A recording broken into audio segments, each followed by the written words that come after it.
At the graduation photo shoot, I quietly slipped to the spot farthest from Serena. That photo I once desperately wanted, I no longer care. In my past life she was forced to marry me, and for 6 whole years I never got her love. Now I'm reborn, back to the day I was going to confess, and I walk away from it. I return the custom-made necklace I had prepared for the confession, then find my homeroom teacher to change me college application. The farther away I go, the less our paths will ever cross. My homeroom teacher takes me form and files it away, then says, "Go tell everyone in class." After the graduation photos, nobody leaves. Tonight we're having a farewell dinner. I nod, pass the message to the class president, and head to the schoolyard. Getting everyone into position takes nearly half an hour. Lily has that all-knowing look on her face. "Just watch," she says. "Liam is definitely going to end up right next to you. You hate being in photos, so this would basically be your first photo together. How could he pass up a chance like that?" Serena keeps her cool expression, acting like she doesn't care, but her eyes drift forward anyway. Today I haven't gone out of my way to talk to her. Before, I would have made up any excuse, buying her a drink, borrowing her pen, anything to get close to her. But today I stay perfectly still. What's wrong with her? Is she upset because I didn't wait for her on the way to school this morning? Fine. Since she always gets a birthday gift ready for herself every year, I'll let it slide. When she hands it to me, I'll open it right in front of her. But Lily hasn't even finished talking when Serena glances over at me. I'm leaning against Jay, standing as far from Serena as possible. Maybe someone pushed her over there. The words barely leave Lily's mouth when Serena feels the tension in the air drop several degrees. "Whatever," she says coldly.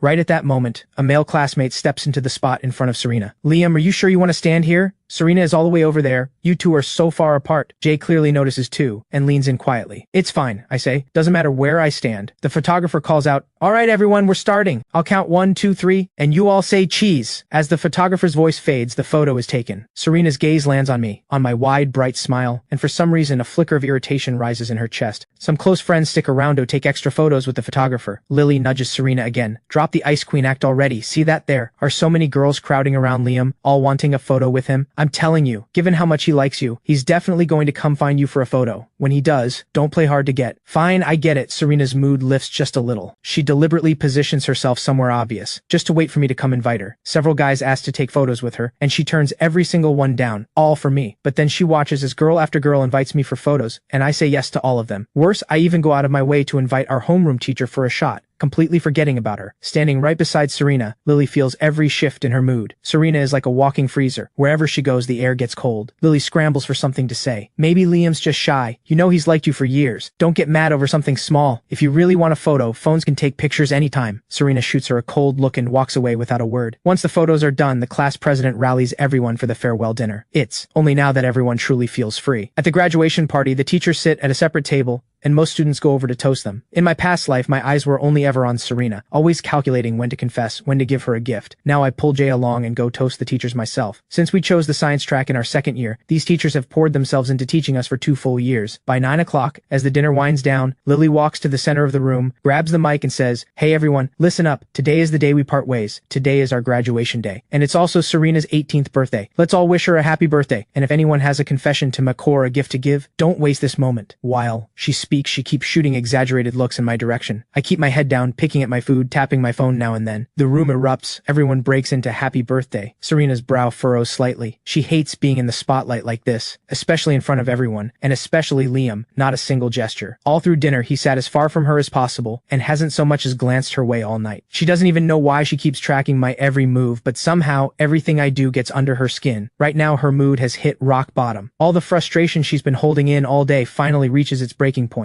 The dinner is nearly over now. The teachers have already left. Classmates around her are cheerfully singing happy birthday, and yet Liam couldn't care less. He won't even open his mouth to sing a single line, just sitting there on his phone. Her eyes burn with anger. The moment the last note fades, she stands and walks out. "Serena, wait for me. Slow down." Lily rushes after her. Jay turns to me worried. "She left. You okay?" I look up, genuinely puzzled. "Who left?" That's when Jay knows. I really don't care. We're all about to go our separate ways. Does anyone want to do a little performance for everyone, even just a song? The class president tries to keep the energy alive. Suddenly, I stand up and walk over to a girl nearby. "Can I borrow your guitar? I want to sing Childhood. I hope we all remember being 18 forever." No one has ever seen me put myself out there like this. Usually I just trail behind Serena. The room immediately starts chanting, "One song, one song." I sit down on a stool and let my fingers drift across the strings. The music flows out, soft and steady. I play and sing, my voice low and warm. When the last note fades, the room fills with applause. I smile quietly and give a little bow with the guitar in my arms. Some classmates capture the moment on their phone and post it to the the class group chat. By now, Lily and Serena are already in the car heading home. Lily sees the video the moment it drops. She hits play, and my voice pours out of her phone, and she can't help herself. Oh my god, Liam's voice is incredible. I've known him all this time, and I had no idea he could play guitar and sing like that. That was so heartfelt. When the song ends, Lily is still buzzing. Serena, put the game down. Check the group chat. Am I crazy, or is he doing this on purpose to get to you? The old Liam never would have gotten up in front of that many people to sing. Serena was already annoyed, and at that, her in-game character dies on the spot. She slams the controller down in frustration. Why? Do you keep bringing up Liam every 5 seconds? Do you like him or something? Whatever he does from now on has nothing to do with me. Don't mention him in front of me. Today is her birthday,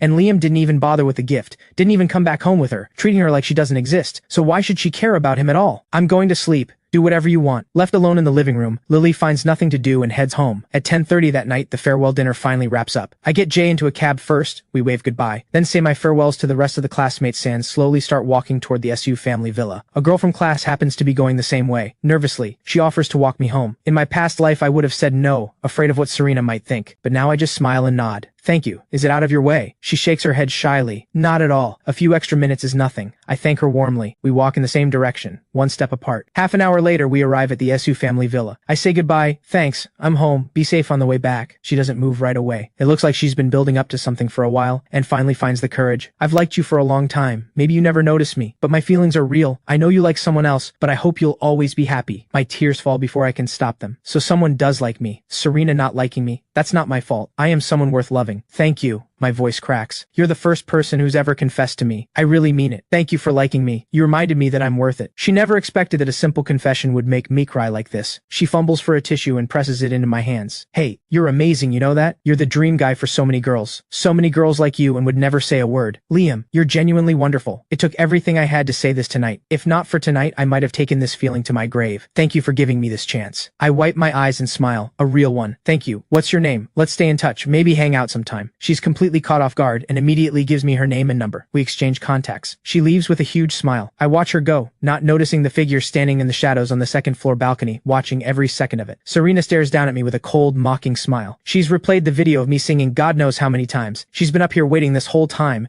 and all she gets to see is me laughing and adding some girl on WeChat. So this is what your love looks like, Serena thinks icily. How cheap. Today is my 18th birthday, the most important day, and you ignored me all day. Now you're out here smiling with a girl who confessed to you. Liam, you really can't go a day without a girl around you, can you? Don't come crawling back. Only after I step inside does Serena finally move to her own room. If he comes back with a birthday gift, she thinks she'll let it go. This is his one chance, or she's done letting him trail behind her. The minutes tick by. She checks, and checks again, that her bedroom door isn't locked. But by 11:30 at night, I still haven't come. Serena finally pushes herself up and opens the door. Downstairs, all the lights are off, except for a dim light in the kitchen. Aunt Wu had just woken from a short sleep. She hears movement and comes out to check, surprised to find Serena awake. Miss Serena, why are you still up? There's a cake in the fridge. Your father left it for you. Would you like some? Serena shakes her head. Where's Liam? Aunt Wu stifles a yawn. Young Master Liam came home and went straight to his room. He's probably asleep by now. Do you need him? Should I go wake him? Aunt Wu, too drowsy to notice Serena's expression, keeps talking, and with every word, Serena's face grows darker, her voice dropping several degrees colder. No, I'll have some cake. She goes to the fridge herself. Still half asleep, Aunt Wu doesn't quite register the mood. She just senses something is off with the young Miss and adds gently, Miss Serena, it's sweet. Don't eat too much at this hour. Get some rest. Serena almost laughs at herself. She turned down her friend's party. She turned down her family's gathering. All she wanted was to wait. Wait for me, for a birthday gift, for something. But the entire day passed and I didn't say a single word to her. Not even happy birthday. And then there I was, laughing and carrying on with another girl. She's furious. Beyond furious. The kind of angry that can't be smoothed over. Not by anyone. From this moment on, your spot as my personal shadow is gone. Unless you come and make it right first, I'm done with you. And so a certain tsundere ice queen, furious and restless, tosses and turns all night, unable to sleep. The next morning I finish breakfast and head out. Aunt Wu hesitates. Young Master Liam, aren't you going to wait for Miss Serena? You two are always together. I smile and explain, Aunt Wu, I've got things to do today. We're adults now. If we're always stuck together, people will start to talk. Aunt Wu frowns. Last night, past 11, Miss Serena got up and had some cake. I thought she didn't like sweets. I shrug. Maybe she was in the mood. I don't pretend to understand how she thinks. She doesn't dislike sweets in general. She just never liked the ones I made. I'd finally seen that clearly. I've barely stepped outside when Serena wakes up. She sits down at the table and finds herself completely alone. Aunt Wu, where's Liam? It's already 9 o'clock. Is he still in bed? She sounds annoyed, like he thinks he's some honored guest who needs to be waited on at breakfast. Aunt Wu had been watering the garden, and here's Serena's question. She sets down her watering can and comes inside. Miss Serena, young Master Liam already ate and left. Serena lets out an incredulous laugh. He's gone. It's barely the start of break. Where could he possibly be? Aunt Wu shakes her head. He didn't say, Miss Serena,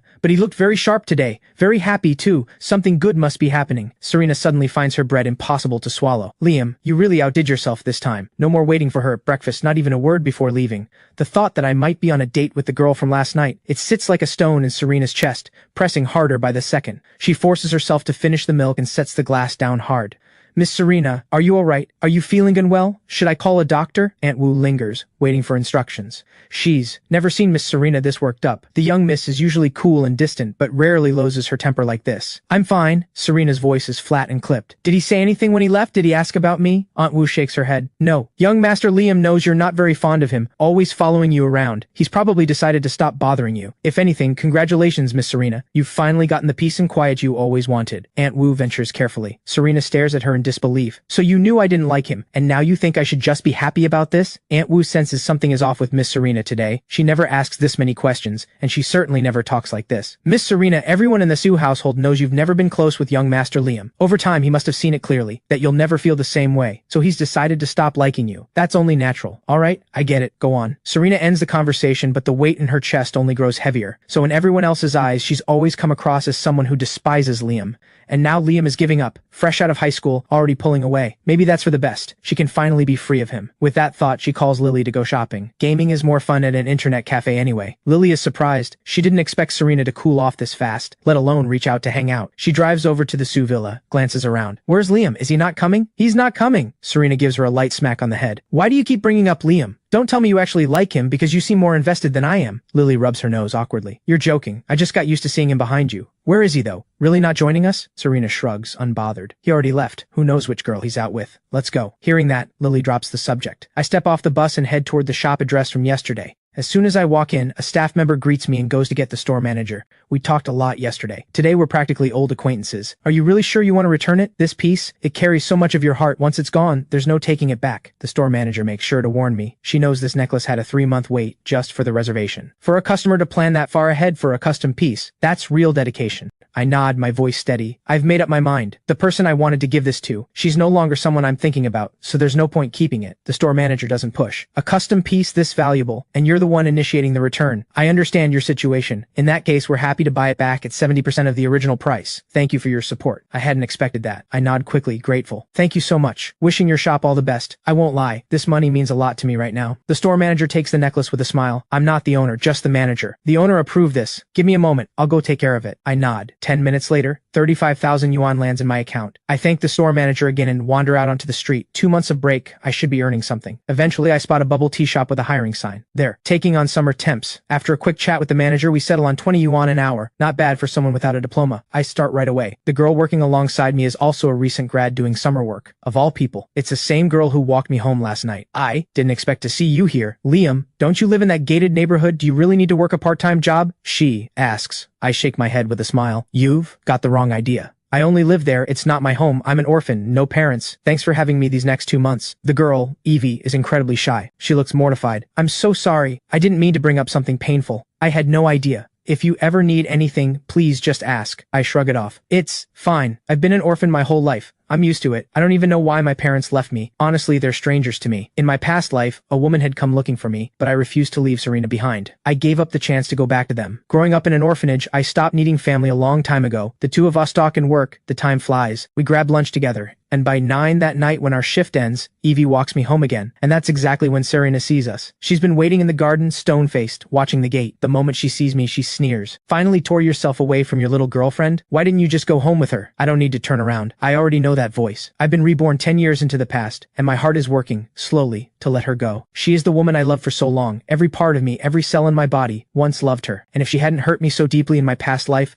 I wouldn't want to give her up at all. She was my salvation once, but the wounds she left were the deepest of all. She gave me hope and lead to push me into a darker place than I'd ever known. There's so much I want to ask her. Why she didn't answer my call that day. Why she was carrying another man's child. Why she never loved me, yet humiliated me again and again. But she's not the same person from my past life. I am still the man who remembers everything, and so we can never be. Miss Su, is there something you need? Go ahead. I speak with complete calm, calm, my distance as wide as if she were simply someone I owed courtesy to. Serena leans against the garden railing, her brow creased. I'm calling her Miss Sue now. Before, I used to follow her everywhere and shamelessly call her Serena for 3 whole years, and now, without warning, that changes. She used to be so sure I loved her. Serena feels something drop in her chest. When she first saw me walking back with that girl, she hadn't thought much of it. She knew I had worked myself to the bone just to attend the same university as her. How could there be room in my heart for anyone else? But right now, looking into my eyes, she sees nothing. Just a calm, dark stillness. Before, all she had to do was glance back and she'd catch it in my bright eyes. That undeniable longing, that quiet need. Could Aunt Wu have been right? That Liam no longer loves her? That he stopped chasing her, which is why he forgot her birthday. Gave her nothing, didn't call once all day, and deliberately kept his distance? If she hadn't come out here to wait, would he have gone on avoiding her forever? More Serena thinks. The angrier she gets, her chest tight and burning, like something hot is lodged inside and can't get out. She was out with Lily all day, sure, but her mind never left me for a second. She kept glancing at her phone, terrified of missing a message from me. She came home early, at 4 in the afternoon, and waited until now. And what did she get? She keeps her posture loose, effortlessly elegant, but her voice carries a sharpness she can't quite hide. Oh, so now you call me Miss Sue. Weren't you calling me Serena all through high school?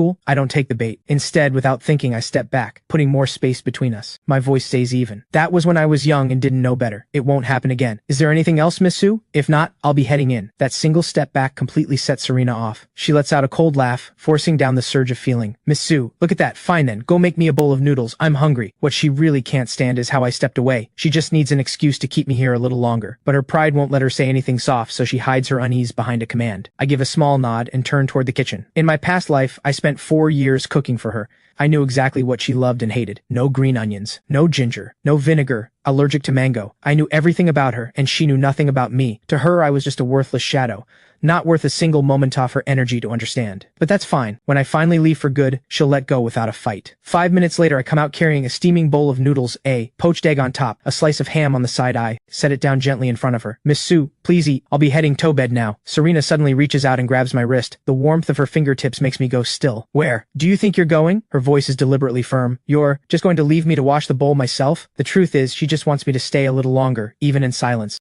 She had braced herself for bad noodles since I'd barely ever cooked it before. But when she lifts a chopstick full and takes a bite, a familiar yet surprising warmth fills her mouth, even better than Aunt Wu's cooking. She blinks, and before she can stop herself, I didn't know you could cook like this. Hidden inside those words is a compliment she doesn't even realize she's given. I smile, but there's a trace of bitterness in my eyes. In my past life, everything I cooked to make her like me just a little more. Back then, I'd cook 10 meals and she'd barely touch one. Always not good. It turns out it wasn't my cooking that was the problem. She just never wanted anything I made. And now finally, she says it's good. Does that count for something? But the moment I think of everything from my past life, my heart fills with that same feeling, like 1,000 tiny needles pressing in from every side. Done eating? I'll go wash up. I pull my hand back, my voice flat. In such a hurry? Serena's grip on the chopsticks tightens. She just wants a few more minutes, even a few more words. I don't answer. I look down and open my phone, scrolling lightly. Serena glances up and catches a hint of a smile at the corner of my mouth. It irritates her more than it should. Is he texting that girl? No. She has to put a stop to this. We're going back to Beijing tomorrow. We've graduated. Our universities are there anyway. Serena grips her chopsticks tight, fighting to keep her temper in check, but her voice leaves no room for argument. I'm surprised. In my past life, we didn't go back to Beijing at this point. I push back instinctively. Can I stay? I still have things to do here. Why don't you, Aunt Wu, go ahead? Besides, my university isn't in Beijing. It's far from there. I genuinely don't understand what's gotten into her. She's always cold and hard to read, but random outbursts like this are unusual. This isn't up for discussion. You don't get a say. Serena's voice drops a few degrees. If you have things to deal with, tell me. I'll handle them. The noodles suddenly feel impossible to finish. Is Liam refusing to go back to Beijing because of that girl? But today I hold my ground. Miss Sue, I'll speak to Grandpa Sue myself. I'm staying. A sharp crack. Serena slams her chopsticks down on the table. Her voice is ice and venom. Liam, you really can't function without a woman around, can you? She confessed yesterday, and today you can't live without her. I heard words like this from her countless times in my past life, but hearing it again, it still hits like a hammer to the chest, shaking something deep inside. What did I ever do to deserve being humiliated like this? She's clearly not going to finish the noodles. I push down the sting behind my eyes, keep my face calm, pick the chopsticks up off the floor, take the bowl, and walk to the kitchen. The rush of running water is just enough to drown out the sound I can't hold back. The moment those words leave Serena's mouth, she regrets them. She's just so angry, so terrified of losing, that she said the first thing that came out. Between them, the tension has been building like a storm for too long, and it finally breaks tonight. The thought that I might actually be pulling away for another girl. She loses all control. She wants to apologize, but seeing me still standing there, completely unbothered, the words stick in her throat. 5 minutes pass. The water stops. She still hasn't found the right moment, and then she sees me set down the bowl and turn to leave. Serena rushes forward and grabs my wrist. Wait, I pull free of her grip, turning my back to her. There's the faintest tremor in my voice. Miss Sue, I understand what you mean. Since you find me so unbearable, I'll speak to Grandpa Sue.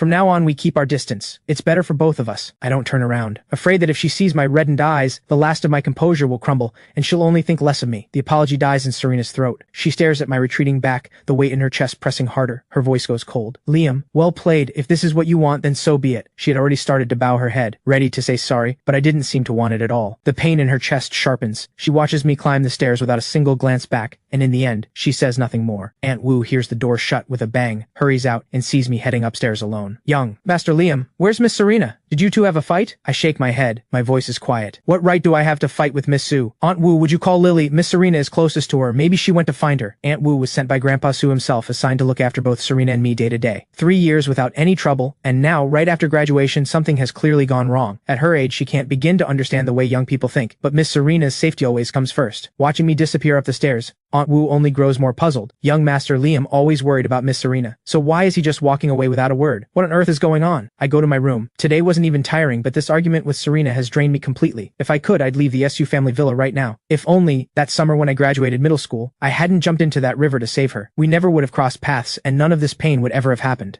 I think of the orphanage where I grew up, and a thought takes shape. I should go back and visit. Director Mom always took such good care of me. The next morning, I'm up at 6:30. Aunt Wu already has breakfast ready. She's surprised to see me up so early. Young Master Liam, it's summer break. Why are you up so early? I sit down at the table and eat quietly. I got something to do. I'll be heading out soon. Aunt Wu, your cooking gets better every time. Thank you. Aunt Wu beams at the compliment and her whole mood lifts. She can't help going on a little. As long as you enjoy it. You used to skip breakfast so often, I worried it wasn't to your taste. You're already so slim, no need to diet. A handsome young man like you, who wouldn't like you? She pauses, then lowers her voice with a grumble. It's just Miss Serena, always so cold, never talks much, and these past 2 days have been even worse. Flying off the handle at nothing. These old bones of mine can barely take it. I stayed up until 11 last night waiting to hear from her. I miss the way things used to be. Back when you were always by Miss Serena's side, she was so much easier then. I listen but don't respond. Finish the kanji in silence and head out. The moment I sit down on the bus, my phone rings. It's my homeroom teacher. Liam, here's the situation. I have 2 college applications from you. One for Qingbei University, one for Wabe University. I need to confirm one last time. Which one do you want? With your scores, honestly, I'm hoping you'll choose Qingbei. It's the best there is. My voice travels through the phone, steady and calm, almost distant. Teacher, thank you.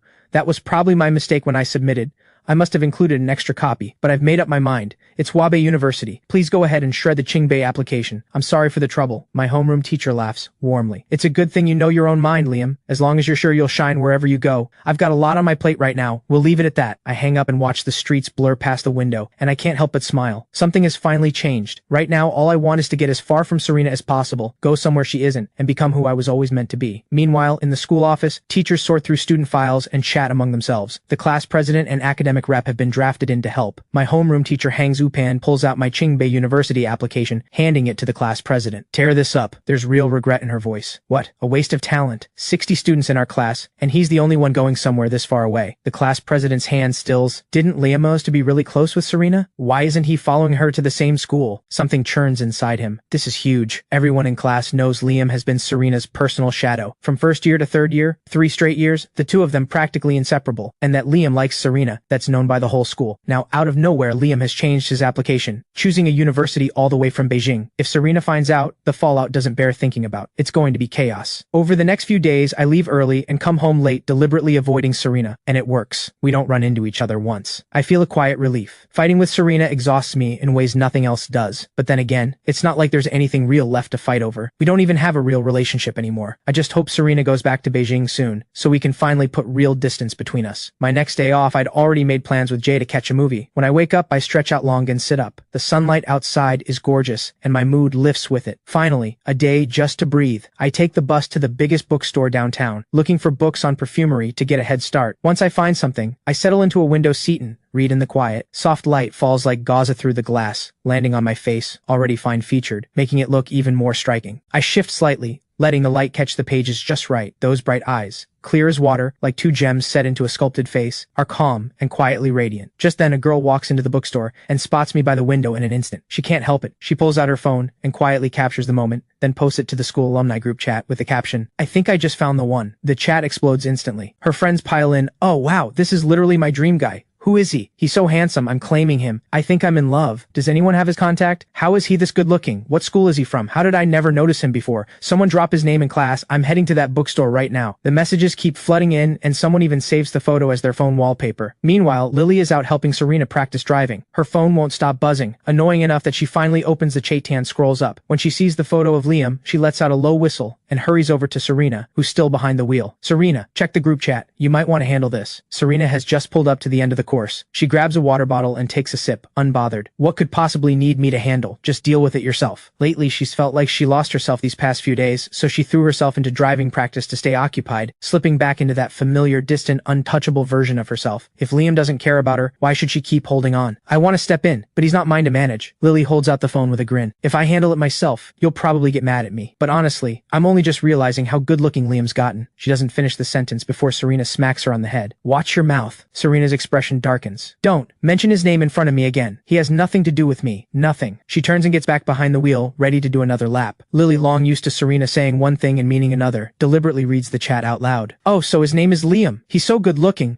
I'm heading to the bookstore to get his number right now. My dream guy is too gorgeous. The bookstore, right? I'm on my way. The words are barely out before Serena freezes. She finally grabs Lily's phone and scrolls through, one message at a time, until her eyes stop on the photo. I'm just wearing a casual blue jacket and jeans, but there's a brightness about me she's never seen before, like I'm more alive than I've ever been. The truth is, I've always looked this way. I just used to walk behind her, head down, hesitant, so everyone simply overlooked me. Serena's expression grows darker by the second. Her fingers fly across the screen. She drops a message in the group chat. One that lands like a warning shot. Everyone delete that photo of Liam. Now, this is a violation of his right to privacy and image. Delete it or face the consequences, and I have no problem sending a lawyer after each and every one of you. The chat goes silent instantly. Everyone knows Serena Su is the daughter of one of Beijing's most powerful families, not someone any of them want to cross. She never bothers with the alumni group chat. This is the first time she's spoken up in it, and it's to protect Liam. A few seconds pass, and a few quiet messages sneak in. Oh wow, Serena is something else. I want to be Liam right now. Imagine having someone like that in your corner. Too bad I'm a girl, otherwise I'd want her protecting me too. Lily watches the whole thing from the side, barely holding back her laughter. You know, that was quite the power move. If Liam finds out, he's going to be so touched. What if I find a way to quietly let him know? Serena doesn't object. So Lily springs into action. She's well connected at their school and quickly gets in touch with Jay, asking him to pass the news to me. The moment Jay finds me, he's fired up. Those girls are unbelievable. Do they not realize how uncomfortable this is for you? Posting your photo in a group chat like that?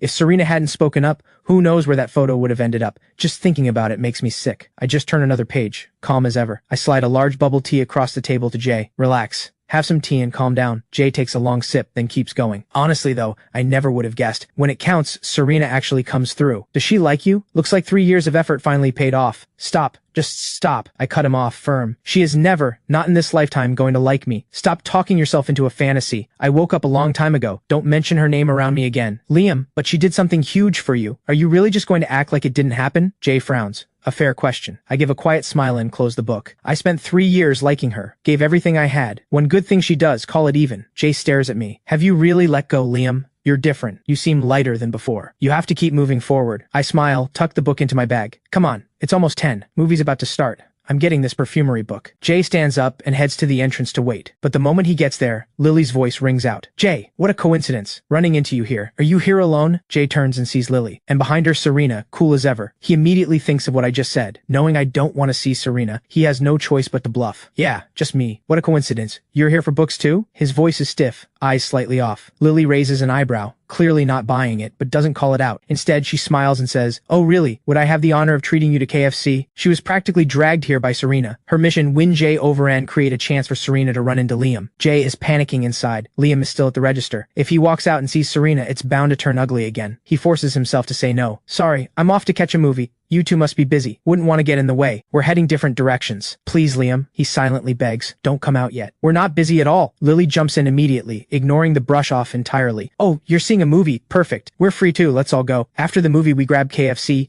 and then we could hit Ocean Park in the afternoon, or the haunted house if you're feeling brave. Jay has never met someone with this level of nerve, and he snaps. I said it's not a good time. Do whatever you want. Lily immediately clamps a hand over his mouth, drops her voice low. Shh, I'll cover everything. You just eat and enjoy. One ticket to Ocean Park is 699 yuan, and you've been wanting to go for ages, but never wanted to spend the money, right? That hits Jay right where it hurts. He really has been wanting to go, just couldn't bring himself to spend the money on a ticket. He hesitates for a moment, then surrenders completely to the promise of a free day out.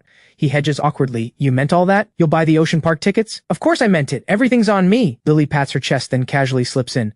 Oh, by the way, what time is your movie? What seats? We'll just meet you inside. That way Liam won't suspect a thing. Pretty smooth, right? Jay has to hand it to Lily. She's flipped him in minutes. He gives in with a nod. Fine. We got the 10:30 showing. Middle section, seats 7 and 8. Not long after, I finish paying and step out of the bookstore, finding only Jay at the entrance. Why are you just standing here? I didn't see you inside. Thought you'd already headed over. Anyway, what's the movie? Are we still in time? Jay pulls himself together and gives me a reassuring smile. We're good. I just ran into someone I know. 10:30 showing. We've got time to grab popcorn. Let's go. We head to the theater side by side, get our ticket scanned, and walk in. I find my seat from the stub, and the moment I sit, someone takes the seat right beside me. The lights are dim inside. I don't look closely enough to notice who it is. Today's film is the classic A Chinese Odyssey. I'm pulled in immediately. I've seen it so many times, and it still gets to me. In A Chinese Odyssey, there was once a love, pure and real, that was not treasured, lost before it was understood. If I could do it over, I would say, I love you for 10,000 years. That line, the one that always breaks me. But if I could do it over, I wouldn't go back. Not this time. The tears fall anyway, quietly, one by one. By the time the credits roll, I still haven't pulled myself out of it. And I never noticed. The person sitting beside me the whole time was Serena. She watches me cry through most of the film. She wants to hand me a tissue, but she's afraid I'll pull away. She wants to tell me not to cry, wants to remind me it's only fiction, but she doesn't want to break the moment. For over an hour, every bit of her attention is on me. And in this moment, she realizes, I cry. I really cry. By the time we step outside, I finally pull myself together. Sorry about that. I was completely lost in it. That movie just gets to me. I say it a little awkwardly. The truth is, I was thinking about myself, loving someone who would never love me back. What a waste. Jay waves it off, guilt in his eyes. It's fine. You hungry? Let's get something to eat. I'm in no mood to say no. You pick the place. My treat. Jay has already worked it out with Lily on his phone. They'll stage a run-in at KFC, have a meal together, and then all head to Ocean Park. Jay leads me to the KF Crite near the theater, just 5 minutes away. But today, the place is packed. Just as I'm about to suggest somewhere else, Lily waves us over. What a coincidence. We're here too. Want to sit together? I spot Serena a few seats away and instinctively say, no thanks. Jay gives me the most pitiful look. You know how long I've been craving KFC. If you hadn't taken so long at the theater, we wouldn't even be in this situation. No table, and now you don't want me to sit here either. You're actually torturing me. The words die in my throat. I smile. Stiffly. Sorry to impose. Barely out of my mouth, Lily is already pulling me into the seat across from Serena. Long legs, no room to stretch. She looks completely out of place in a KFC. Lily and Jay are on the move, heading to the counter, coming back with a bucket of fried chicken, then soft serve ice cream. Lily is thinking, what exactly is she getting out of this? She's the one ending up miserable, paying for everything, running around. All for them. Once everything's on the table, I take one burger and a cola. That's it. There's so much more. Why are you stopping? Lily asks between bites of a drumstick. Not hungry, I say lightly, with a walking refrigerator sitting across from me. Who could eat? She's giving off that everyone owes her something energy. So what are you two doing after this? Lily tries to keep things moving. Jay acts casual. We were thinking Ocean Park this afternoon. Go see the pufferfish. You two want to join? I shake my head with a smile, already knowing there is no way Serena would go to Ocean Park with us. She'd definitely say something like, that place sounds incredibly boring and I want no part of it. But Lily nods eagerly. Yes, we've never been. This is perfect. She elbows Serena. Right? Say something. You in? Serena's whole presence is wrong for this setting. She looks nothing like someone who eats at KFC. She wipes her hands with practiced grace. Sure, why not? Not like I have anything better to do. You sound so thrilled. Why even bother? I glance at Jay. Actually, maybe we push it. Something came up for me today. Jay stares at me with wide eyes. Are you even my friend? You know, I've wanted to go to Ocean Park since second year of high school. How can you do this to me? Who knows when we'll get another chance? I can't wait until I graduate from university just to finally make this happen. I think about the fact that we're going to be apart soon. Maybe for good. I nod. All right, let's go. Serena and Lily hadn't expected that to work. Serena gets what she came for, but she doesn't feel good about it. Because the way I treat Jay, it makes her jealous. That used to be how I was with her. But today, with her right here, I haven't said a single word to her. Not even a glance. Ocean Park is on the outskirts of the city, so Lily drives us out. Jay, reading the room perfectly,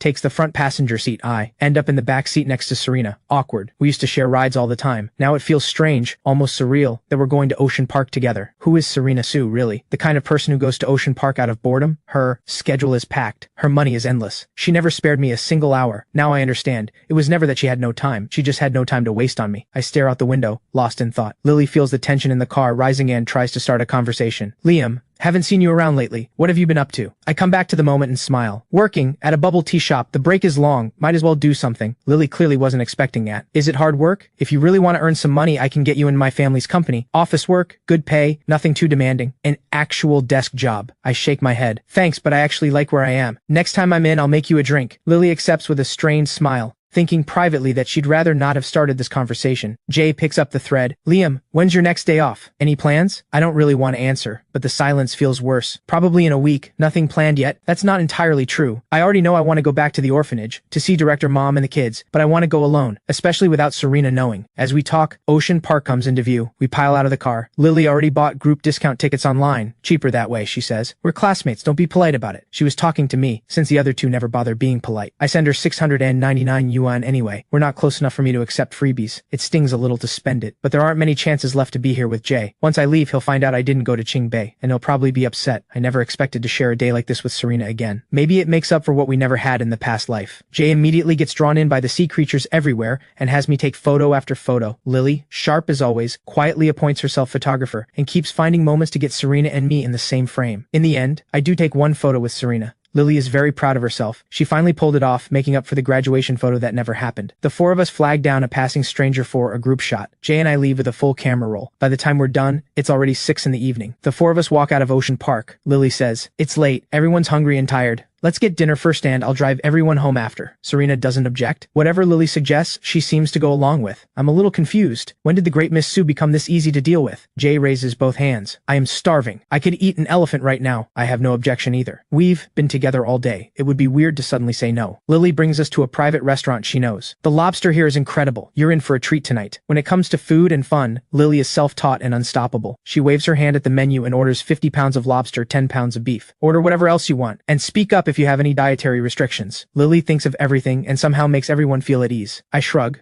No complaints. Serena doesn't eat spicy food, and she hates peeling lobster. Not my concern anymore. But Lily's choices suit me perfectly, and the food arrives quickly. By now I'm hungry too, so I focus on my own plate and don't spare Serena a glance. She stares at the lobster in front of her, visibly irritated. Probably only I could read what's really behind her eyes, that quiet frustration. Fortunately, Lily ordered other dishes too, so Serena has something to work with. But almost everything here is bold and heavy. Every dish loaded with garlic, onion, and cilantro. In the past, I would have told the server exactly what Serena likes, but not anymore. She won't even open her mouth, so why should I bother? The four of them sit down to eat, and Serena is the only one with a cold face. The other three enjoy the meal. On the way back, they drop Jay off first, leaving just me and Serena. In all this time, this is the first time Serena has ever walked home with me. After Lila drives off on her own, I lead the way and Serena follows me into the villa. Why are you working a part-time job? If you needed money, why didn't you just tell me? That's the first thing she said to me all day. I stop and turn to face her. It's not about money, I say. I just want to experience real life. You've never understood how I live. We come from different worlds, completely different worlds. Quit the job. If you really want to work, I can arrange something for you, Serena says, convinced she's doing me a favor. I shake my head. Thanks, Miss Sue, but I actually like this job. I turn to go upstairs. I'm tired. Good night. Serena watches me walk away, her brow pulling tighter. She's doing this for him, so why does he still look so impatient? Why won't he just go along with her like he used to? Does he not like her anymore? Just then her phone rings. She glances at the screen. It's Grandpa Sue. Her voice instantly warms. Grandpa, you're still up? Just finished my medicine, was about to lie down, he says with a chuckle. But it's been so long since I've seen you. You've graduated and you're on break, and you can't come visit your old grandpa? Serena had planned to visit, but she wanted to stay close to me, so she didn't. She follows his lead. Grandpa, I've been taking driving lessons lately. Once I get my license, Lily and I will come see you. Grandpa Sue's tone shifts. Actually, there's something I need to tell you. You're an adult now. As the future heir of the SU family, it's time for you to begin specialized training and trials. Serena knows this is a responsibility she can't avoid. She straightens up. I'll come to you tomorrow, Grandpa. Only then does Grandpa Sue nod, satisfied. I'll be waiting then. She hesitates. Grandpa Liam wants to stay here, Serena asks carefully, hoping more than anything that I'll come with her. Grandpa Sue sighs. Serena, Liam doesn't belong to the Sue family. Where he goes is entirely up to him. Unless he's willing on his own, Grandpa can only call and ask. Grandpa Sue sees right through it all. The two of them used to be so close, and now he's the one mediating. Grandpa, what if I want him to come with me? Serena blurts out. Grandpa Sue immediately understands. All right, let me call and ask him. I'll let you know. Moments later, Grandpa Sue video calls me. I'm at my desk flipping through a book I bought earlier, and the call catches me off guard. Still, I answer politely. Grandpa, you're still up? He laughs warmly. Just finished my medicine, going to bed soon. How have things been lately? How are you and Serena getting along? Nothing's happened, has it? I shake my head. We're fine, Grandpa. Everything here is good. No need to worry. Then Grandpa Sue shifts. So how did college applications go? Did you get into the same school as Serena? I pause, then look up and speak honestly. Grandpa Sue, I don't want to lie to you. I didn't apply to the same school as Miss Sue. I stop for a moment, then continue. I understand why you brought me from the orphanage into the SU family. You wanted me by Serena's side as she grew up. And if not as her husband, then as her closest companion. I was an orphan with no one. You You gave me everything, and I should be grateful. But all the mistakes started in my past life. That night she and I crossed a line after drinking. Everything changed after that. The path I was meant to walk got twisted. I worked so hard for so many years, and in the end I was nothing more than a house husband. 6 years of marriage, not even a child to show for it. When all is said and done, my whole life was a joke. Now heaven has given me a second chance. This time, I choose for myself. Even Grandpa Sue, who has seen everything, is stunned by my words. Long silence. Then he speaks. Liam, have you really made up your mind?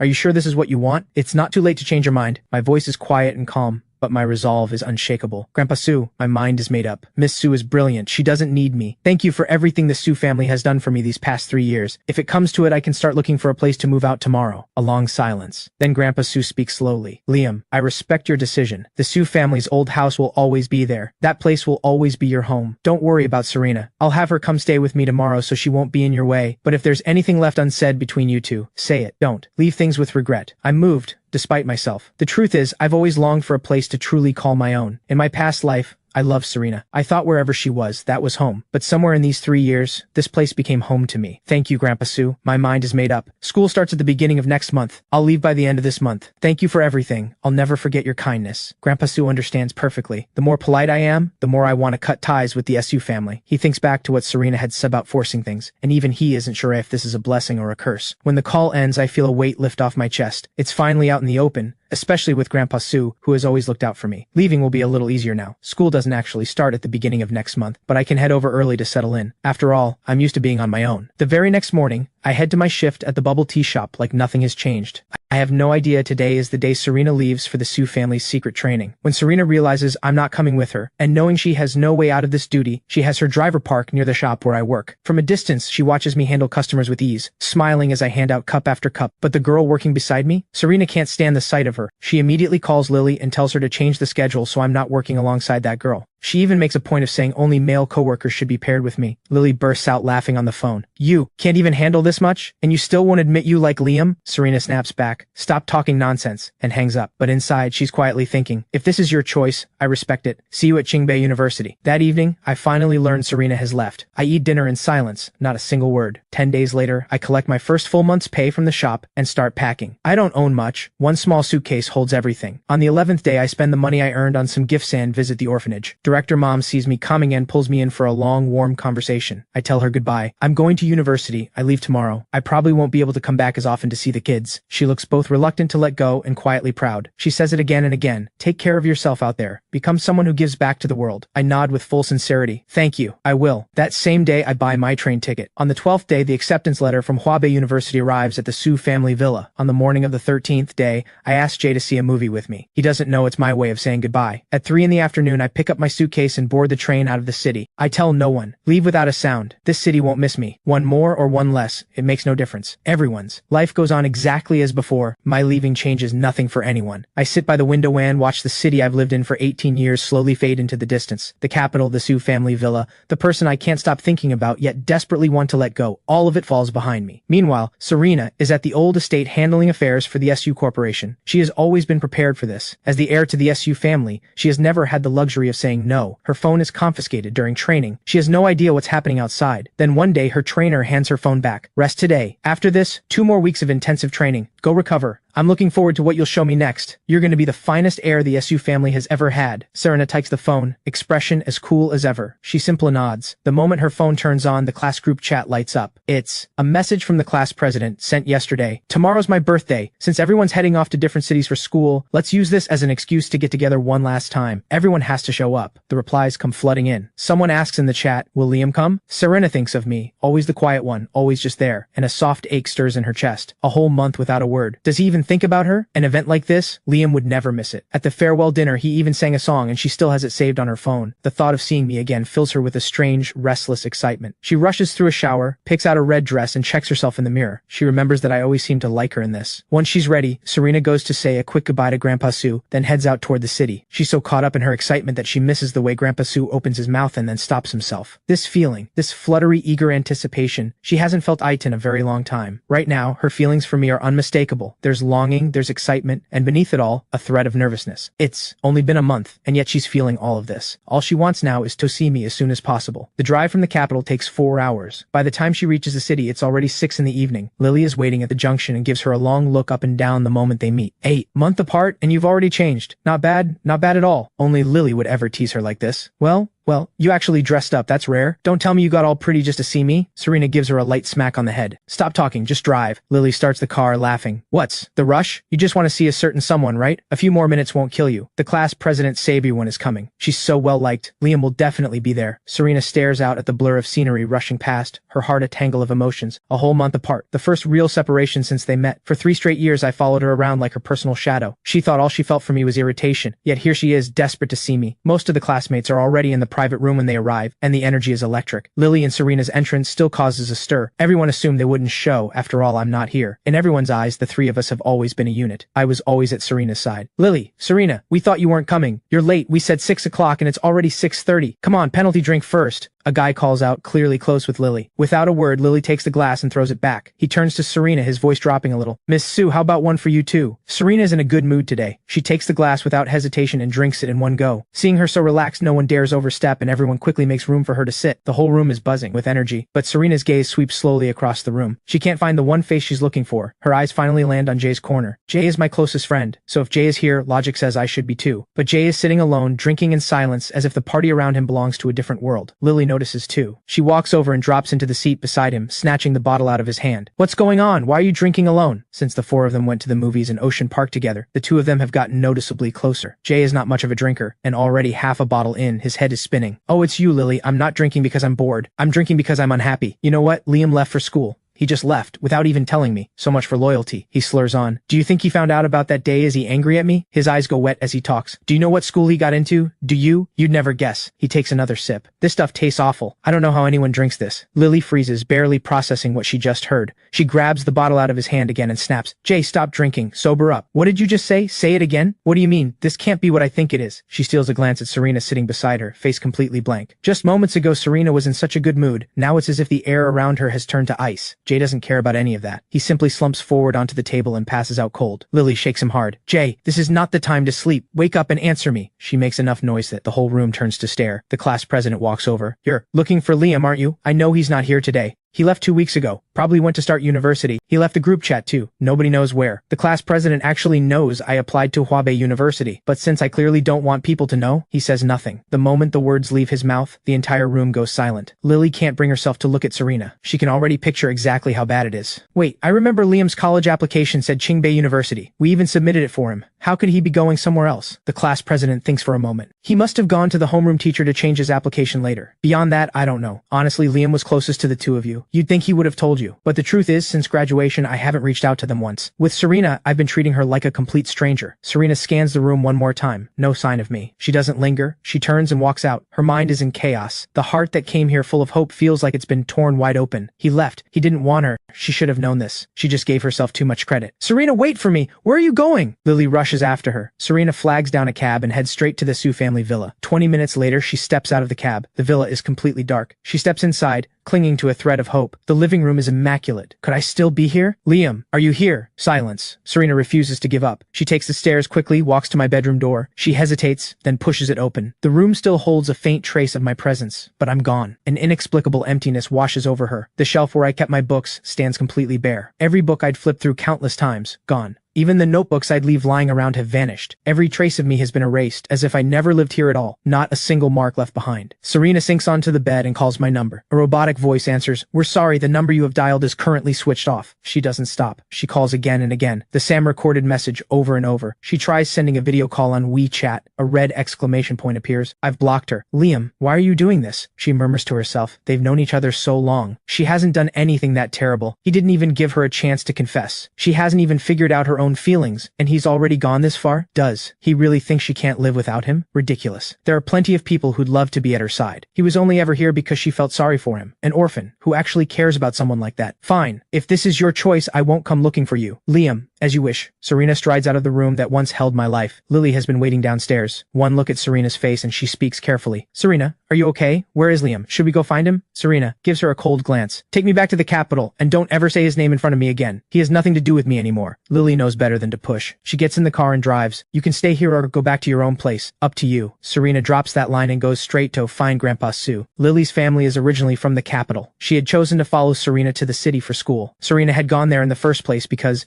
back in middle school, she was kidnapped. By chance, I was the one who saved her. But she ran a high fever from her injuries and lost all memory of me. So she's always believed I was simply someone Grandpa Sue took in. He kept her in that city for high school to protect her. But the full picture is far more complicated than that. Keeping Serena there was genuinely about keeping her safe. Serena knocks and enters Grandpa Sue's study. He sets down the papers in his hand and speaks calmly. So you know. Serena nods. Grandpa, have you been hiding something from me? Grandpa Sue lets out a long, heavy sigh. Serena, the only thing I can tell you is that Liam owes the SU family nothing. He comes and goes as he pleases. Don't go looking for him. Serena still can't let it go. Grandpa, did you know he was going to leave? When? Did he start planning this? Grandpa Sue sighs. The very night you left the city, he told me he had applied to a different school. He was clear. He wanted to leave, and he asked me not to try to stop him. Liam is a good kid. If it's not meant to be, let it go. Serena's response is unnervingly calm. Okay, Grandpa, I understand. Don't worry. He's the one who left first. I won't go looking for him. Grandpa Sue watches her and feels more uneasy than ever. Serena, go get some rest. You have more intensive training tomorrow. If Serena had shown even a flicker of pain, he could breathe easier. But the calmer she is, the more unsettled he feels. He knows his granddaughter better than anyone. She would never have tolerated me hovering by her side for 3 years unless she had real feelings for me. And now I've left without a word. How could she possibly be this calm? He knows that young people have to live through these things themselves. He can only hope that Serenado hasn't let herself get stuck. He just never expected me to be so ruthless about it, leaving without a single moment of hesitation.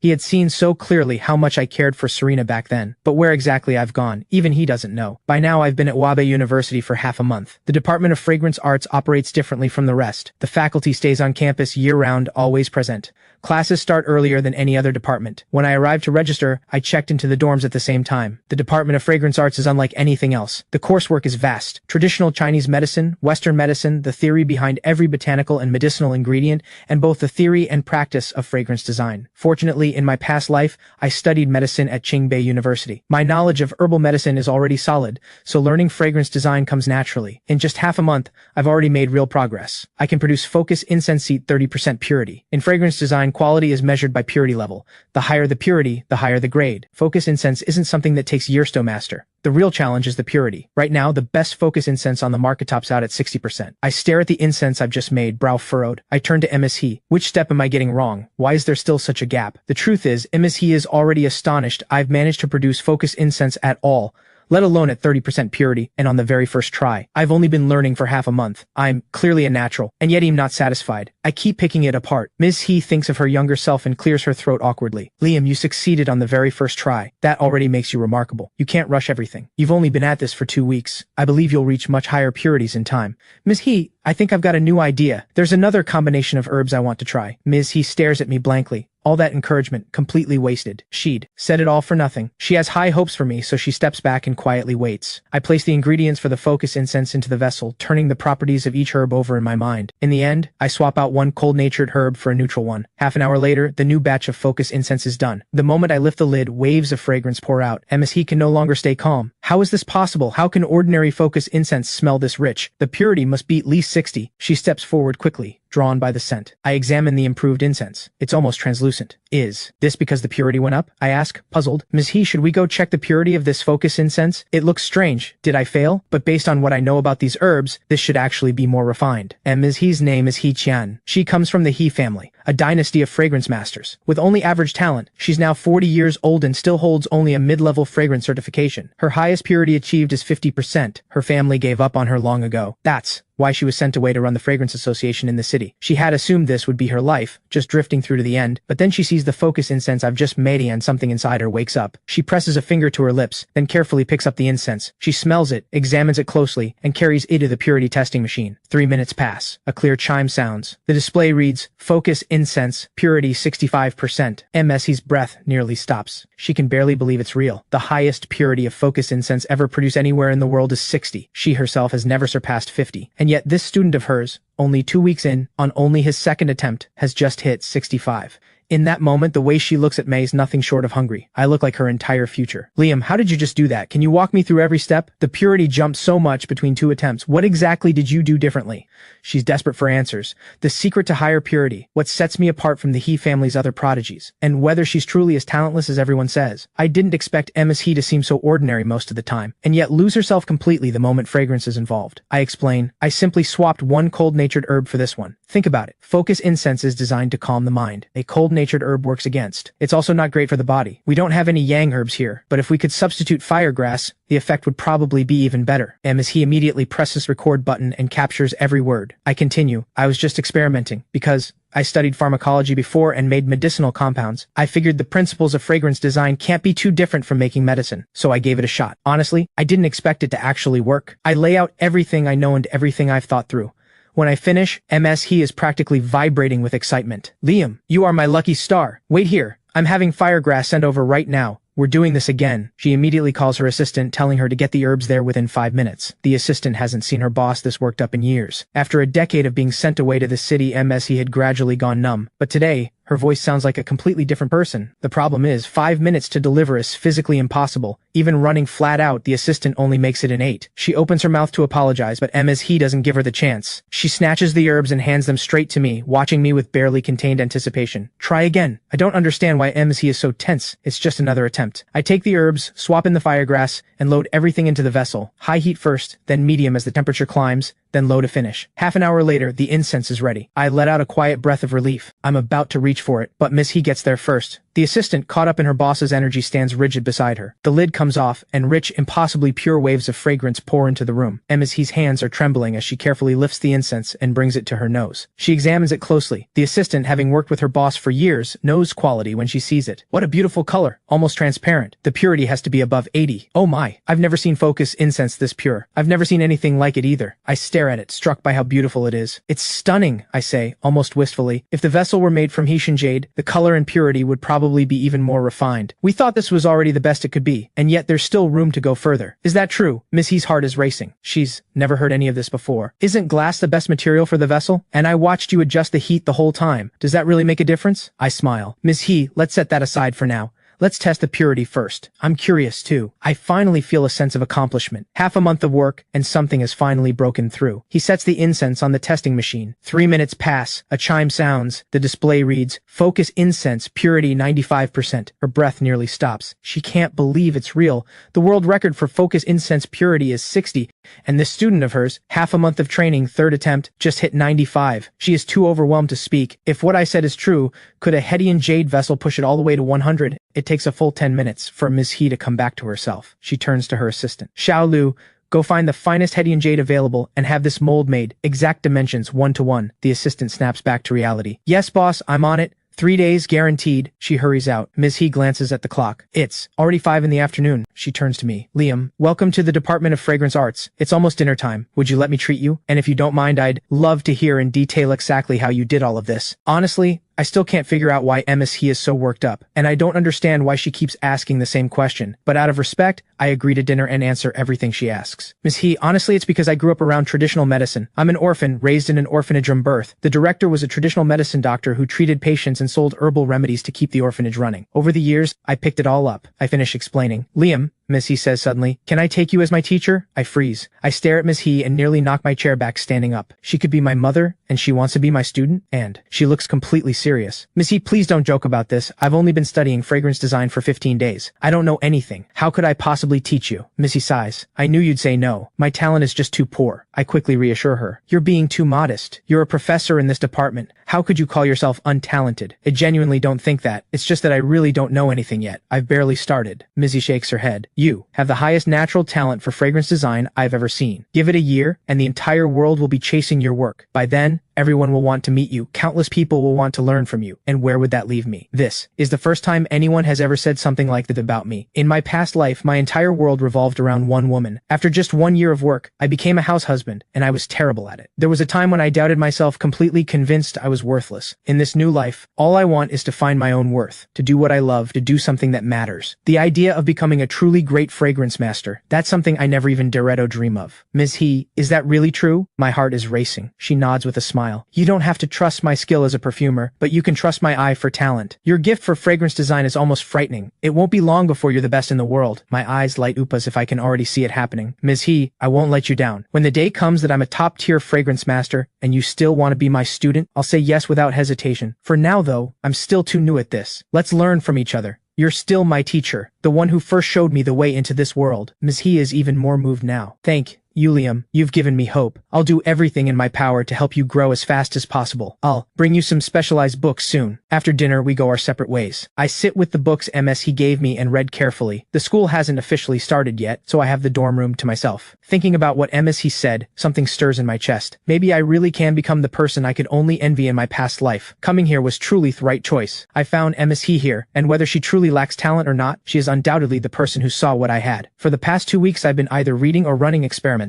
Today, Ms. He rushes to call me to the lab. She says there's a surprise waiting for me. When I arrive, the first thing I see is the fragrance vessel crafted from premium Hedian jade, its luminous surface catching the light with a soft, silky glow, the grains smooth and exquisitely carved. This is incredible, I breathe. T explains, we thought it would be straightforward to make, but it ended up taking half a month. Top grade Hessian jade is hard to source, and a piece this size even harder to find. That's what caused the delay. In my past life, as a son-in-law of the SU family, I'd seen my share of rare treasures, but a Hessian jade vessel of this quality is genuinely rare. I nod in agreement. Ms. He, this is extraordinary, precious and valuable. Isn't it a waste to use it just for making incense? Xiaolu steps in quickly. Mr. Liam, don't worry. Our boss lives and breathes fragrance. If it means better incense, no cost is too high. Please go ahead. We all want to see what happens. Ms. He watches me with the same eager look. In the past 2 weeks, she has spent more time in this lab than in the past 6 months combined. By learning from my techniques, her purity has climbed from 50 to 70, just one step away from senior certification. I don't hesitate any longer. Place each of the prepared herbs into the Hedian jade vessel. Once I start, my technique is noticeably more precise. Jade and glass conduct heat differently, so the temperature control has toe shift accordingly.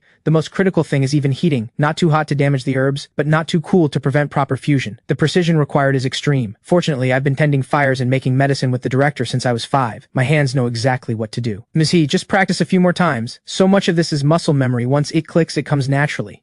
Knowing how eager Ms. He is to learn, I hold nothing back. I explain each key technique as I adjust the heat. 40 minutes later, the process is complete. By this point, I'm probably the only calm person in the room. The long stretch of focused work has tired me out. I reach for a tissue and dab the sweat from my temple. Ms. He, on the other hand, is already trembling all over, her hand shaking beyond her control. Xiaolu can't hold back either. She says softly, "Boss, if you're too nervous, let me open it." Having been with Ms. He for years, she knows that 95% focus incense was already extraordinary. And now, thinking about what might be inside, her heart is hammering in her chest. Ms. He takes a slow, deep breath, then lifts the lid of the Hessian jade vessel herself. A fragrance more rich and clear than anything before floods the room. Trembling, she cups the incense in her hands and lifts it out. It's pure white all the way through, nearly transparent, its texture so refined it looks like moonlight set into solid form. Not a single impurity. She stands completely still, eyes wide with something that goes beyond shock, as if she's witnessing a miracle. I speak quietly. Just as I expected, this is perfect. Ms. He, shall we test the purity first? She snaps back to reality, nodding rapidly, and carries the incense quickly to the testing machine. 5 minutes pass. A clear chime rings out. The display reads clearly, "Focus incense, purity, 100%. Ms. He's breath nearly stops. She keeps repeating, 100. It's really 100. I catch Xiaolu's eye and gesture for us to slip out. Xiaolu, still in shock, gives a respectful nod and follows. It isn't until a full hour after I leave at Ms. He finally comes down from the high. Then she bursts out laughing. "We did it! We actually did it!" She keeps saying it, gripping Xiaolu's arm, and her eyes slowly fill with tears. I finally know what the problem was. It was never that I lacked talent. They simply never told me the core secrets of fragrance design. They used it as an excuse to push me out of the capital. Xiaolu watches her boss fall apart and feels her own chest tighten. Ms. He was the rightful heir of the He family, and her own family betrayed her. 10 years, exiled to this city. "Boss, I've never regretted following you," Xiaolu says, her voice catching. "I will never forget what you did for me. Not a single day have I regretted it." Today is September 3rd. School officially begins, and the campus is packed with students arriving to register. It's alive with noise and excitement. When I get back to the dorm, there's a new roommate.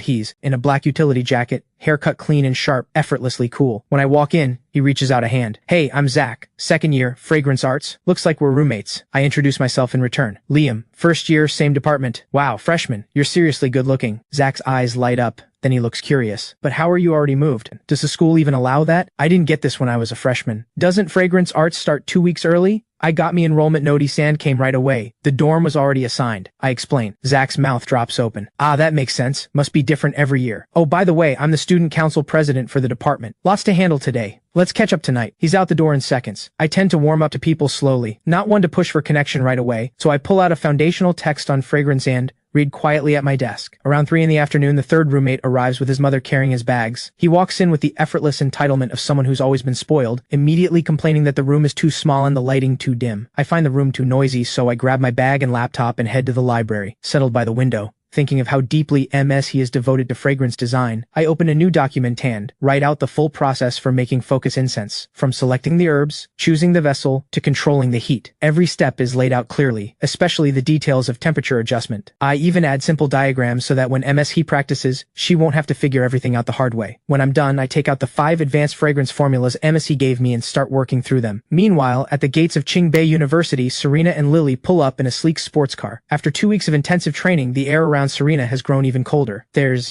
a sharpness to her expression now it wasn't there before. Whatever warmth she still carried, whatever was left, has vanished with my departure. Lily looks at her and thinks privately that she's now completely untouchable, but that thought barely finishes forming before she sees a guy deliberately walk into Serena, using the momentum to fall right into her arms. Lily blinks. With Serena's reflexes, there's no way she didn't see that coming. She let him. Lily studies the guy. He's decent looking, but nowhere close to Liam's level. Lily sidles over, barely hiding her amusement, but Serena's brow is already deeply furrowed. She had instinctively thought it was me. The guy's build and haircut are similar enough that she didn't dodge in time. Lily's voice snaps her back. Serena takes 2 quick steps back, putting distance between herself and the guy. Her tony's flat, as if she's addressing furniture. Can I help you? The guy's eyes go red. His voice trembles with hurt. Serena, it's me, Fang. We grew up together. We were in the same class. In middle school. Did you forget me after you transferred? He was reborn. In his past life, he arranged to have Serena targeted, but he never anticipated that it would send her spiraling into madness and destroy everything he had. After being reborn, he made a decision. Fame doesn't matter. What matters is becoming the SU family's son-in-law. That's the path to everything he wants. So this time, he didn't go abroad. He stayed at Qingbei on purpose, all to get close to Serena before I could. Serena's frown deepens. The name means nothing to her. All she sees is a nuisance of a guy who tears up at the slightest thing. Nothing like Liam, who has never once shown weakness in front of her. In her world, men have always come in only 2 kinds, Liam and everyone else. I don't remember you, she says, not a ripple in her voice. Move. I have to go register, and she's off. Long strides, no looking back. Lily rushes to follow, secretly filming the whole thing and sending it to the high school group chat caption. Someone tried to make a move on Serena. Got iced on the spot. Thoughts and prayers. After they finish registering, Lily asks, so what now? We can't just go back to the dorm on the first day. The library, Serena says evenly. I'm doing a dual degree, computer science and medical school. 4 years, no time to waste. I need to start now. Lily stops dead in her tracks, staring in disbelief. The academic world is beyond me. All right, I'm going to enjoy myself. Call me if anything comes up. As if. She finally broke free from high school. All she wants now is to fall in love and actually live her university life. Studying is for Serena. Lily turns around and texts a few of her friends at Qingbei, booking a private room at a lounge near campus. Inside, one of the girls suddenly pulls out her phone and opens a website. She points at the screen. Look at this! Now that is a genuinely stunning guy. Too bad he's a freshman at Huabei University. If he were here, I would have gone after him already. Lily isn't paying attention until she hears the words Huabei University. She lands in automatically. The moment she sees the face in the photo, her pupils contract. A guy in simple clothes, sitting by a library window, sunlight falling across him. If that isn't Liam, who is it? The comment shave already exploded. Which school is this guy from? Unreal. Top campus heartthrob across the 10 best universities this year. He'd take first place, no contest. Anyone have info? Any Huabei students who can help? Lily scrolls through every single comment, equal parts stunned and delighted. This Liam quietly ran all the way out there and turned into a campus heartthrob? Not bad.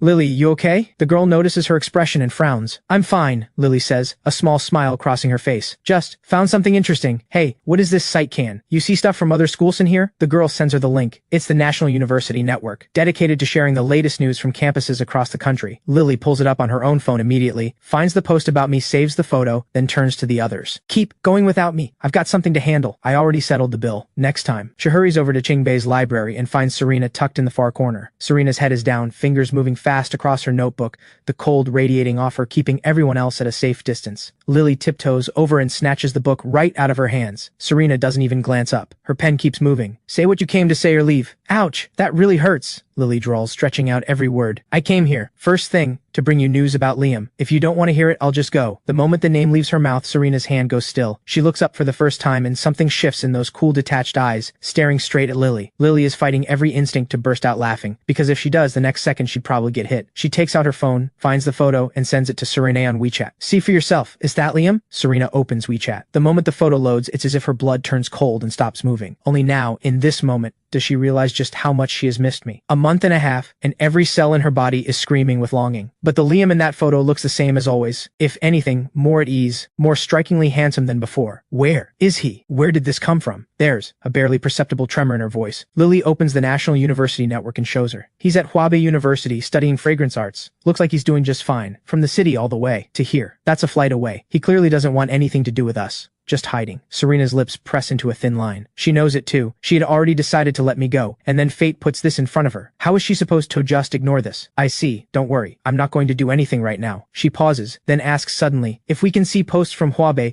can they see ours too? Probably. Serena, what are you planning? Lily feels a flicker of unease. When Serena gets an idea in her head, there's no stopping her. Serena, please don't look at me like that. You're scaring me. Serena picks the book back up, flipping through it as if she's fully absorbed, but her voice is perfectly calm. Take a few photos of me, make them look good. Lily is completely thrown. Serena never lets anyone photograph her, except on the rare occasions she'd cooperate when I was around, but Lily doesn't dare ask questions. She shoots from different angles, takes several shots, and nervously shows them for approval. What shocks Lily even more is that Serena starts editing the photos herself, then uses Lily's phone to create an anonymous account on the site and posts 3 of them. She hands the phone back. Done. You're free to go. The effect is immediate and undeniable. Within less than an hour, the post breaks 1,000 comments, almost entirely from guys. Which school is she from? She's gorgeous, and studying in the library. Already obsessed. Anyone have info? Drop the contact. Found her. She's Serena Su, Su family princess from the capital, admitted to Qingbei on academic excellence this year. What a life. Beautiful, brilliant, and from the best family. I'm going after her. Someone even pulls up my post alongside hers, saying the campus beauty and heartthrob of this year's top 10 universities is clearly the 2 of us. Fang sees all of it, his fists curling tight with envy. Then something clicks. He grabs his phone and posts his most polished headshot, then floods the comments from a fake account, crafting an image. Good-looking, academically sharp, and an already successful actor who earned his place through pure, hard work, with a privileged background on top of it all. His post spreads fast. At the same time, the fact that I grew up in an orphanage gets dug up and exposed. Suddenly, the internet starts pushing the narrative that Serena and Fang are the perfect pair, the golden couple, while I get painted as an orphan reaching above his station. Fang sees the wave building and steps away, satisfied, to take a shower. And all of this I know absolutely nothing about. I've just gotten back to the dorm from the library. All 3 roommates are already in, huddled around their phones looking at posts. As Hubei students, they've caught onto the whole Serena and Liam situation spreading online. When I walk in, they can't help but fill me in.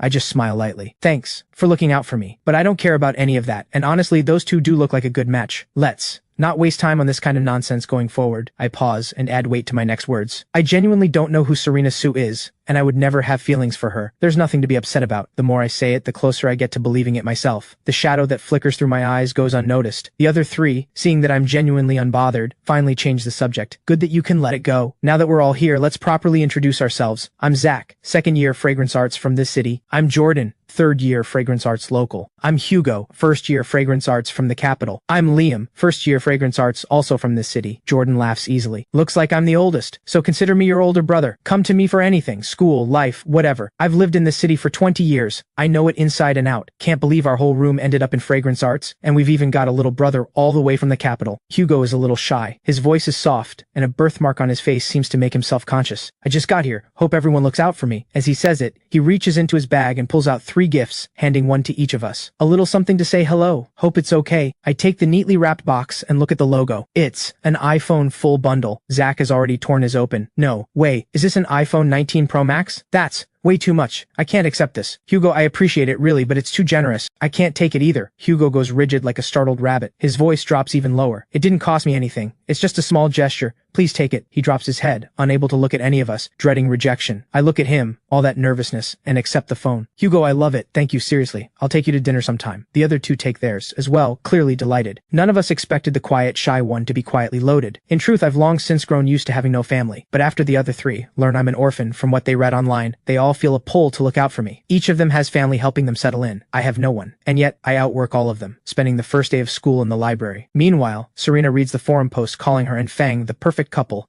and her face goes dark. Expressionless, she opens her laptop and her fingers move fast across the keyboard. In minutes, the post is gone without a trace. Only then does her mood lift slightly. Lily leans over and watches, then lets out a low whistle. Was that really necessary? You had to bring out the hacker moves for this? Ugly guys never give up. This kind of stunt, I saw it in elementary school. Already. Serena grabs a can of soda from the mini fridge and tilts her head back for a long sip. Lily shrugs. But, have you thought about it? If you got paired with some other guy online, do you think Liam would get jealous? Don't you want to see that? Don't. You want to know once and for all if he actually likes you? Serena goes still. She looks at Lily with something like approval. Out of everything you've ever done in your life, this is your one smart moment. She settles back in front of her laptop and pulls up the post she just deleted, restores it, and this time goes further, pinning it to the top of the page where it's impossible to miss. Serena herself doesn't even realize that Lily has pulled her completely off course. Her whole mind is now on me. I'm not letting her insult me. You're the most capable person I know. There's nothing you can't handle, Lily says smoothly. Liam's probably seen the post by now. If he actually reaches out to ask about it, will you tell him the truth? She's noticed that every time Serena's conversation turns to me, something in her softens. She clearly loves talking about me. Serena turns to the window, gazing out at the city lights stretching